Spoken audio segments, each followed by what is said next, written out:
Hello world, this is Zan. We're recording this episode now, super far in the future, I guess from when I actually did it, because there was no sound in the previous uploads, so it's kind of unfortunate. I thought I had a few more left before I needed to actually start recording again, so I'm kind of sneaking this one, and maybe the next few episodes just to keep it a stream, keep keep them going. So from what I did remember though, last episode was when I was having my pretender god cast teleport. I was, I think, predicting the move that the army of Asphodel was going to make, and I was going to drop the god. He was going to cast some little spells to keep himself alive, and ideally, he was going to let Fire Shield take care of most of the enemies. Um, if I remember correctly, I think I had him casting Howl as well. I hope I did.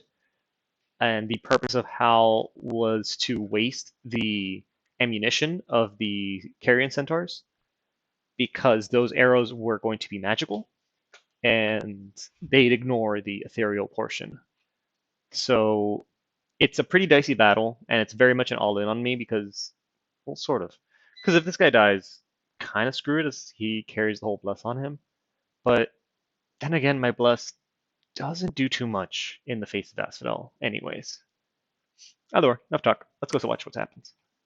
So it's one of the niftier battles that's occurred.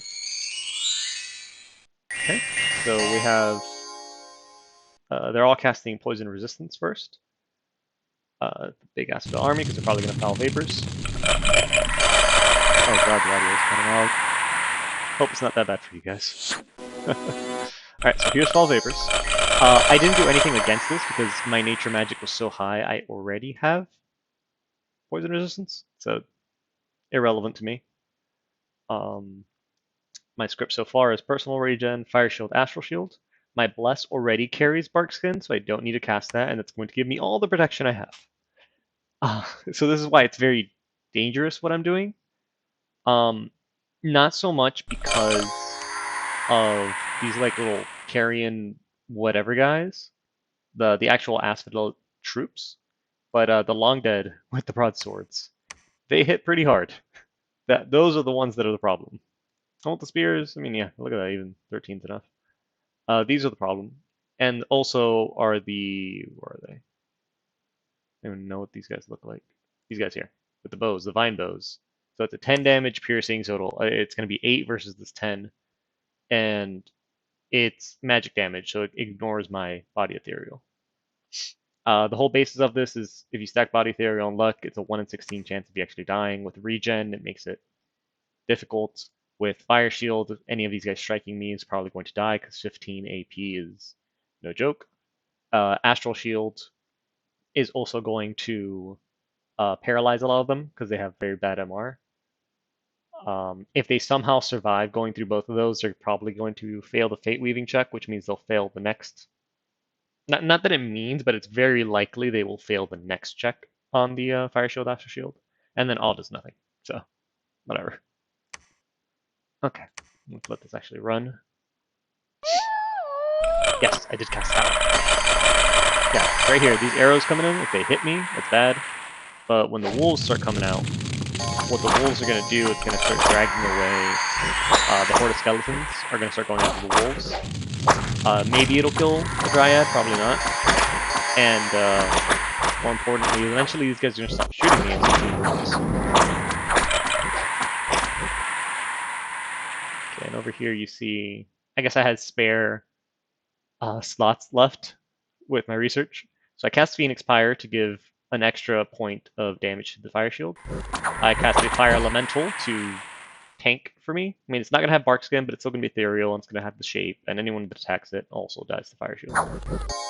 And then Magus is just, I guess, an off cast. It's a very good spell. Again, it's singular undead, not this situation coming down on me. But if you zoom in, as soon as people get up close, they swing once and they die. You see those long swords, or the broadswords, they hit hard. There's the immolation casting. I know last episode I was talking, I didn't know if he was going to cast it. I tested it, and he does cast it, and it's beautiful. Damn those hits. This is the dangerous part right here. Maybe even... Ooh, look at that hit for 27. That's insane. 11, 14, 17, 27. Just a casual plus 20. Casual plus 20. See? Down to 2 hit points. So we are rolling the luck dice here. That 1 in 16 chance that any of these guys hits me and I die. Okay. Back up to 19. 19, and that's probably back to 2 hit points again. Yep. Rolling luck again. Okay, back to 19. That should still be fine. I'm probably still rolling luck at 12 if they're going to sprint for 27. Okay, we're almost done here. Because back here, all these guys are chasing wolves. Like, if I hadn't cast Howl, I'd probably be dead.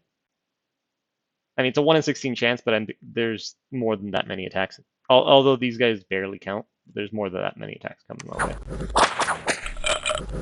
These guys probably hit hard. Yeah, 22. 22 at 0. Oh, right, because I think this guy has Sight Vengeance. But I mean, 0 defense against 0 attack, which is how it rolls at that point. All in all, this here was a gambit based on luck. There's some skill behind what's going on here, but really I was just throwing the dice and hoping that this went well for me. Now these guys are showing up here. If these guys, you see, if these guys had run up to about where this guy is and just started shooting me from that distance, not even. It's not even a question whether my guy would have died. You know, now they're going to come into melee range. Magic weapons is not on his bless, so the little hoof attack doesn't scare me. They just come in and die fire shield like everyone else.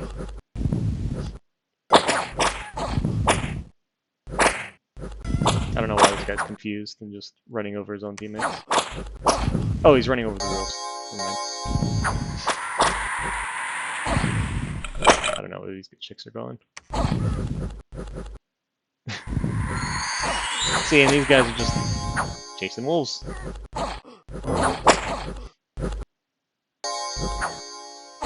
And at this point, yeah, I'm back up to full health. The main wave is over. I guess the secondary wave might pose a threat, but unlikely. At this point, it's just say hello to fire shield. Fireflies. Yeah, and there you go. Looks like most of them are retreating. All right, Lucky Zan wins. So there goes the rest of his invading army, which there wasn't much of it left after the fire elementals in that one castle. Importantly, it's a whole panic apostate gone, so that's 300 gold, and 7 of his 20 dryad hags. Each one of these is. Remember, Asphodel is a pop kill nation. I don't know where he got all this gold from. It's insane. But 7 of those is a lot, and a panic apostate. It's an insane amount of gold. I found some magic sites, which is kind of whatever. And we'll just keep in mind that this is the Monarch Woods. I think I have another battle here. Just fighting off some sieging forces. Reconquering my sites. And then Monarch Woods is where I teleported to. He had kind of like a resupply army coming in with just another hodgepodge of chaff. Only 1 elephant, 1 archer. Obviously, the god his presence is very important in this fight. And however, this time I have my own set of bodyguards. It's not just my god. This isn't There you go. Go salamanders. Oh, and he's also casting rain to counter some of my. I guess he expected me to do like fire evocations and stuff, but I don't know why he did a lesser for elemental. But yeah, it's not particularly important the fact that he casts rain. Like it really isn't. But this is definitely much more of a solid front line than the gambit that I had just made. And the hope was, if my god did die in that first battle, in this one, it would probably be a cleanup out. The god was going to gem bait everything they had unless they were on their reserve or whatever. And it was definitely going to make a big dent in the army. So I was hoping that this force here would be enough to, it would be enough to clean up whatever was left. That's kind of cool. Like, in the same square you have these guys. Oh, damn. You had, like, ritual summon fire elementals for Abysia. That's pretty neat. These guys being sneaky in the back. Attack rear. See, seeing him do this attack rear, I probably could have had every single mage in every fight from now on. I don't think I did this. I just had cast fire shield just in case. Denied. Flank denied right there. God comes in. Before he even gets hit, he gets HP routed. So, non-factor. I don't remember if he dies in the retreat or not, but that'd always be fun. There you go. This was not as scary as a fight as the previous one. And then, of course, due to terrible skills, bad things happen. So, a few turns ago, and I'm almost certain it's the turn I left this kind of on a cliffhanger that work got really busy and things happened. The cliffhanger was like everything. I looked more like Asphodel than I did like Abysia. But it looks like I've gotten everything back. I've jumped on top of this castle, which also cuts off one of the retreat routes. Okay, so the White Bull did get over here. I talked recently about retreat chances, but there's a lot of numbers involved in like morale checks or some nonsense. But the important bit is you want the least retreats possible. So him retreating from here, there was only one route for anyone to get out. So all the hags from the first battle and all of the, or no, the hags from the first battle might have gotten in here. Complicated. Bottom line, you want to cut off as many retreats as you can. Even this over here was a ploy to just kind of prevent them cutting off my retreats for both this army here and the army I was moving in here. Everything else looks kind of safe. I have Malthus over here. He's sitting in the Forest of Pine, and he's just hanging out. I don't believe I'm going to give him any orders for a very long time, because by him standing there, and I know there should be a fort here, by him standing there, he exercises kind of a zone of control over these provinces. Over this one too, if it was, if either Satisarius' scales were there, because he's probably Heat Dominion, because cold-blooded. Outside of that, I know this war was going on about this time, so this is just a Phasian expeditionary force heading out. And yeah, I think that would conclude turn 26.